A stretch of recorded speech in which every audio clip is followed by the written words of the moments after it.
পাঁচবিবির বাগজানা ইউনিয়নের রামভদ্রপুর গ্রামের কৃতি সন্তান বাংলাদেশ সেনাবাহিনীর গর্বিত সদস্য সার্জেন্ট মোহাম্মদ আরাফাত হোসেন রাজুর জানাজা সম্পন্ন হয়েছে।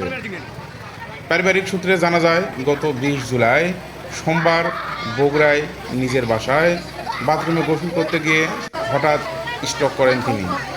পরবর্তীতে দ্রুত তাকে বগুড়া সিএমএইচে নেওয়া হলে কর্তব্যরত চিকিৎসক তাকে মৃত ঘোষণা করেন। গতকাল যখন তার মরদেহ নিজ গ্রামের বাড়িতে এসে পৌঁছায়, তখন পুরো এলাকায় এক হৃদয় বিদারক দৃশ্যের সৃষ্টি হয়। তাকে এক নজর দেখার জন্য হাজার হাজার মানুষের সমাগম ঘটে।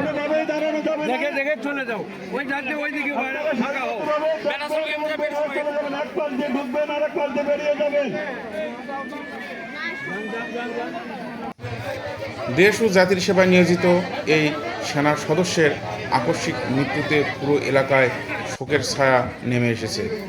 আমরা তার বিদেহী আত্মার মাগফিরাত কামনা করি এবং তার শোক সন্তপ্ত পরিবারের প্রতি গভীর সমবেদনা জানাই। ধন্যবাদ আব্দুল মতিন সাহেব। আমি মোহাম্মদ বদরুদ্দোজা সবুজ। আমি আমার পেশাগতভাবে আমিও সাংবাদিকতা করি। আর আমরা এই মুহূর্তে রয়েছি যে আরাফাত মোহাম্মদ রাজুর বাসায়। সে আসলে আমার চাচাতো ভাই, ছোটো ভাই। সে স্ট্রোক করে আমরা জানতে পারি, স্ট্রোক করার পরে তাকে তাৎক্ষণিক সামরিক হাসপাতালে সিএমএইচ নেওয়া হয়। কর্তব্যরত চিকিৎসক তাকে মৃত বলে ঘোষণা করা হয়। মৃত বলে ঘোষণা করার পর থেকে এলাকায় একটা রোষ পড়ে যায়, জনরোষ পড়ে যায় যে আসলে এলাকার সবথেকে সুন্দর একটা ছেলে যে আরাফাত মোহাম্মদ রাজু, তার মানুষের সাথে কখনো কন্দল, কোনো বিভ্রান্তি কার্যক্রমে সে অসৎ ছিল না এবং স্বচ্ছ এবং সুন্দর একটা ভালো ছেলে ছিল। যার কারণে আরাফাতের বাড়িতে আজকে হাজার হাজার দর্শক, নারী পুরুষ সহকারে সকলে উদ্গ্রীব হয়ে চেয়ে আছে যে তাকে এক নজর দেখার জন্য।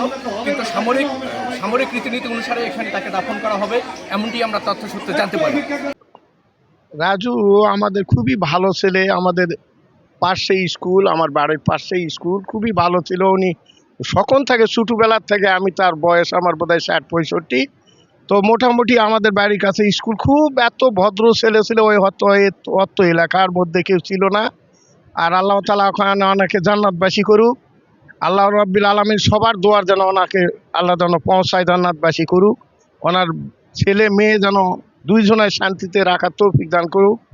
আর সরকারের গুরুত্ব আবেদন করি, আপনাদের গুরুত্ব আবেদন করব যেন ওনার ছেলেরা ভবিষ্যতে যেন মানুষের মতন মানুষ হয়। সে আমারই ভাষা, এলাকার গৌরব। ছেলে আমাদের ভালো, ছেলে খুবই ভালো। এই 3 দিন আগে ছেলে আসিছিল, আসার পরে আমার গলা ধরে বলছে, বাবা চাচা কেমন আছো? আরাফাত রাজু আমার পাড়াপড়শি ছোট ভাই। সে যখন বাড়িতে আসতো, সে আমার কারখানায় আসতো এবং আমাকে অনেক সম্মান করতো।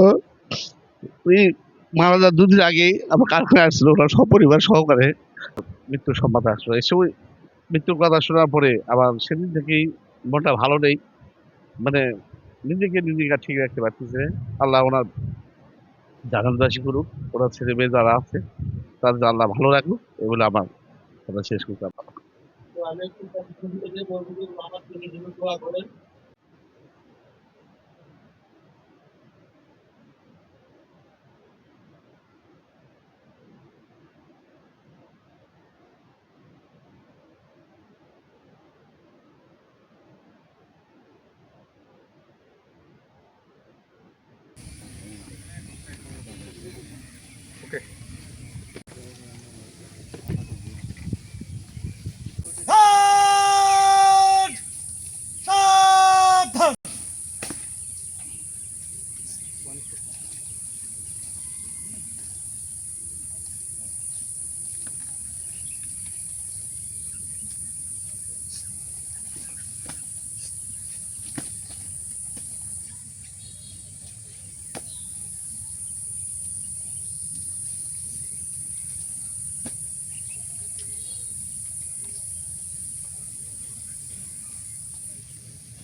মৃত ব্যক্তিকে মরণোত্তর সালাম দিবেন।